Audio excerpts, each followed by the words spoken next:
राजनीतिक स्थायित्वसँगै मुलुकलाई समृद्ध बनाउने आश्वासन सहित 3 वर्ष अघि सम्पन्न निर्वाचनमा एकीकृत भएर झण्डै 2/3 जनमत प्राप्त गरेर सत्ता सम्हालेको नेपाल कम्युनिस्ट पार्टी नेकपाको विवाद चर्किँदै गएपछि यसको शिकार प्रतिनिधि सभा बन्यो। सचिवालयदेखि स्थायी कमिटी र केन्द्रीय कमिटीमा समेत अल्पमतमा परेपछि प्रधानमन्त्री समेत रहेका नेकपा अध्यक्ष केपी शर्मा ओलीले अन्ततः त्यसको बदला प्रतिनिधि सभा विघटन गरेर लिए। आफूले संसदमा बहुमत प्राप्त प्रधानमन्त्रीको विशेष अधिकार प्रयोग गरेर आफूले राष्ट्रपति समक्ष संसद विघटनको सिफारिस गरेको प्रधानमन्त्रीको दाबी छ। प्रधानमन्त्री ओलीले गत पुस 5 मा हठात संसद विघटनको सिफारिस गरे। धेरैको अपेक्षा थियो यो असंवैधानिक रूपमा गरिएको प्रतिनिधि सभा विघटनको प्रस्तावलाई राष्ट्रपतिले रोक्नेछिन्, अस्वीकार गर्नेछिन्। कतिपय संविधानविद, कानूनविद, पूर्व प्रधान न्यायाधीश लगायतले त हार्दिकतापूर्वक आग्रह समेत गरेका थिए।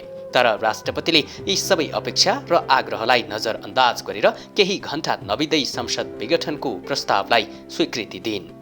त्यसपछि प्रधानमन्त्री र राष्ट्रपतिको उक्त कदम असंवैधानिक, अलोकतान्त्रिक र मुलुकलाई नै भड्कालोतर्फ धकेल्ने किसिमको भएको भन्दै त्यसको विरोधमा हरेक तह तबकाका व्यक्ति, राजनीतिक दल र नागरिक समाज मात्र सङ्घर्षमा उत्रिएका छैनन्। संविधानविद र कानूनविदले पनि यसको प्रतिवाद गर्दै सर्वोच्चमा मुद्दा हालेका छन्, जुन अहिले सुनवाईका क्रममा छन्। संसद विघटन बिल्कुल संविधान विपरीत रहेको दाबी गर्दै वरिष्ठ अधिवक्ता र अधिवक्ताहरूले हालेका 1 दर्जन बढी रिट सर्वोच्चको संवैधानिक इजलासमा माघ 4 गते आइतबारदेखि निरन्तर सुनवाई भइरहेका छन्। सुनवाईका क्रममा अहिले रिट निवेदकका तर्फबाट कानून व्यवसायीले बहस गरिरहेका छन्। संसद विघटन सम्बन्धी यस मुद्दामा बहसका लागि 250 भन्दा बढी वकिलहरूले वकालतनामा दर्ता गराएका छन्। जारी बहसका क्रममा रिट निवेदक, अधिवक्ताहरू र प्रधान न्यायाधीश र न्यायाधीशबीच सवाल जवाफ पनि हुने गरेको छ।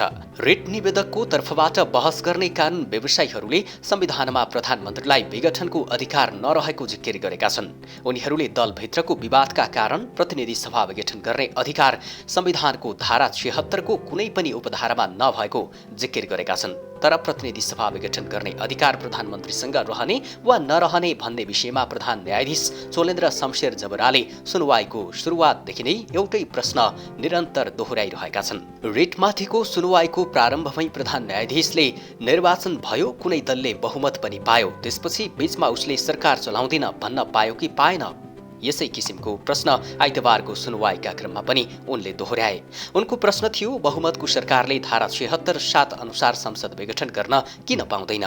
बहसका क्रममा अधिवक्ताहरूले प्रचण्ड र माधव नेपालले असहयोग गरेकै कारण विघटनको अधिकार प्रधानमन्त्रीमा नरहेको जिकिर गरेका थिए। प्रधानमन्त्री ओलीलाई संविधानले संसद विघटनको अधिकार नदिएको संविधानविद भीमार्जुन आचार्यले तर्क गरेका थिए। त्यसक्रममा इजलासको नेतृत्व गरिरहेका प्रधान न्यायाधीश जबराले उस्तै प्रश्न दोहोर्याउँदै भने, धारा 76(3) को अवस्था छैन भने 76 को 2 कै प्रधानमन्त्रीले संसद विघटन गर्न पाउँदैन र? जवाफमा आचार्यले यस्तो काल्पनिक कुरामा अदालत जान नमिल्ने भन्दै उक्त विषयमा श्रीमानले नभई संसदले भन्नुपर्ने बताएका थिए। सोही क्रममा आचार्यले सरकार बनाउन संविधानमा भएका सबै विकल्प प्रयोग गरेपछि मात्र विघटनमा जान मिल्ने बताए। तर प्रधान न्यायाधीशले विकल्प भयो भने हेर्ने हो कि नहुँदा पनि हेर्ने हो भन्ने प्रश्न गरे। जवाफमा आचार्यले मसँग विकल्प छैन भनेर हाउसले भन्नुपर्ने जवाफ फर्काए।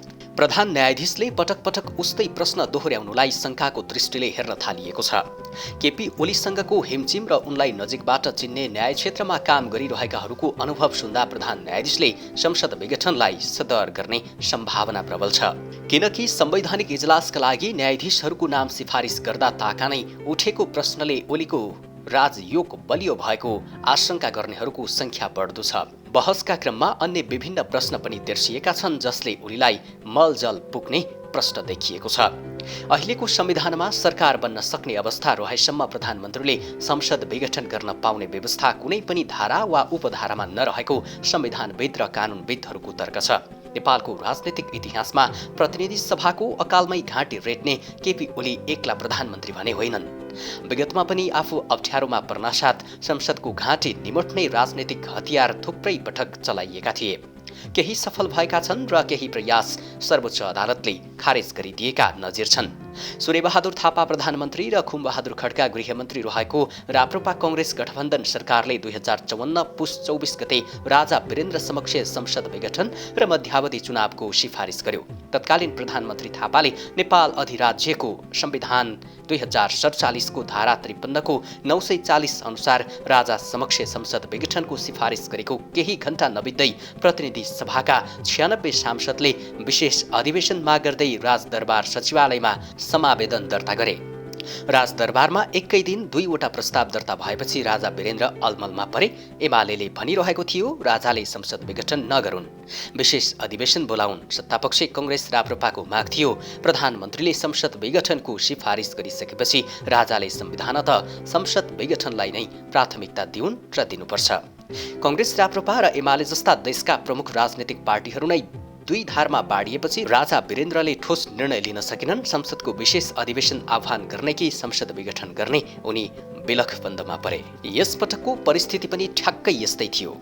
सत्तारूढ दलकै बहुमत नेताहरूले यसको विरोध गरेका थिए भने विपक्षी दल कांग्रेस र जसपा लगायत अन्य राजनैतिक दल समेत संसद विघटनको विपक्षमा उभिएका थिए। तर तत्कालीन राजा वीरेन्द्रले जति पनि सोच विचार नगरी राष्ट्रपति भण्डारीले प्रधानमन्त्री ओलीको कारिन्दा भएरै छिनभरमै संसद विघटनलाई स्वीकार गरिन्। अहिले राष्ट्रपति भण्डारीले गरे जस्तो सांसदहरूको हस्ताक्षर सहितको पत्र दर्ता नै नगरी फर्काइदिने काम राजदरबारले त्यसबेला गरेन। दुवै प्रस्ताव स्वीकार गरिएका थिए, दर्ता भएका थिए। संवैधानिक अभिभावकको भूमिकामा रहेका राजा वीरेन्द्रले त्यसबेला हतारमा निर्णय लिएनन्। 5 दिनको अलमलपछि उनले 2054 पुस 29 गते संविधानको धारा 88 को 950 अनुसार सर्वोच्च अदालतलाई पत्र पठाएर सोधे प्रधानमन्त्रीले गरेको संसद विघटनको सिफारिस र 96 सांसदले चढाएको समावेदन मध्ये कुनले प्राथमिकता पाउँछ। राजा वीरेन्द्रले सर्वोच्च अदालतको राय मागे। दलगत स्वार्थका कारण देशलाई पटक पटक मध्यावधि चुनावतर्फ धकेल्न खोज्ने पार्टीहरूको प्रयासलाई राष्ट्र प्रमुखको हैसियतले राजा वीरेन्द्रले बुद्धिमत्तापूर्वक राष्ट्रिय बहसको विषय बनाइदिए। हतारमा संसद विघटन नगरिकन उनले त्यसलाई न्यायिक निरूपणको विषय बनाए। राजाले राय मागिसकेपछि सर्वोच्च अदालतमा यसबारे गम्भीर बहस भयो। अन्ततः सर्वोच्च अदालतले 21 दिनको गम्भीर बहसपछि 2054 साल माघ 21 गते राजा वीरेन्द्रलाई राय बुझायो र अदालतको राय अनुसार राजाले संसदको विशेष अधिवेशन आह्वान गरे। प्रधानमन्त्रीले गरेको संसद विघटनको सिफारिस बद्दर भयो र मुलुक मध्यावधि चुनावको भाउँटोबाट जोगियो। त्यसपछि तत्कालीन एमाले र कांग्रेसको मिलिजुली सरकार थियो र प्रधानमन्त्री थिए गिरिजाप्रसाद कोइराला।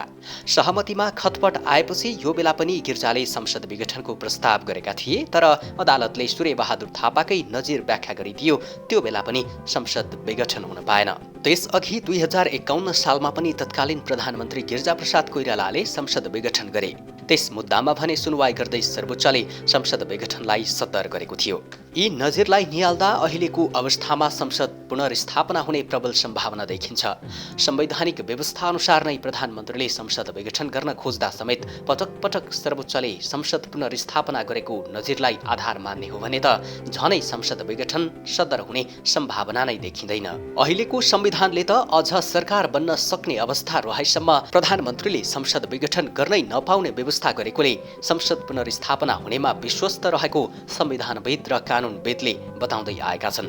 सुनवाईका क्रममा रहेको मुद्दामा सर्वोच्चको फैसला के आउँछ र त्यसपछि मुलुकले कस्तो दिशा तय गर्छ त्यो भने हेर्न बाँकी छ।